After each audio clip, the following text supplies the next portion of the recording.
क्या बोलती कंपनी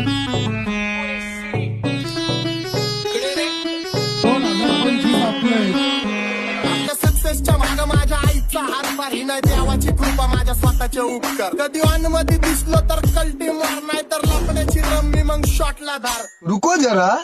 सबर करो बोला धक्का बुक्की नहीं करने का आराम से लेने का घरी जा डॉन दिवाना नाही कधी कुठल्या पप्पाच्या परीचा तांबीस गागड मी तर खलनायक माझा स्वभाव पण त्रासदायक सनकी व्यक्ती माझी आत्मा काळी माझी भूतावर भक्ती दिसतो सटकी पण नाही मी कपटी लाईफ टाइम हिप हॉप नाही कुणाची सक्ती नको जबरदस्ती आम्ही गँग बँग काही सांगू तुला या दोघांची गोष्ट क्रेडिटचं कार्ड आहे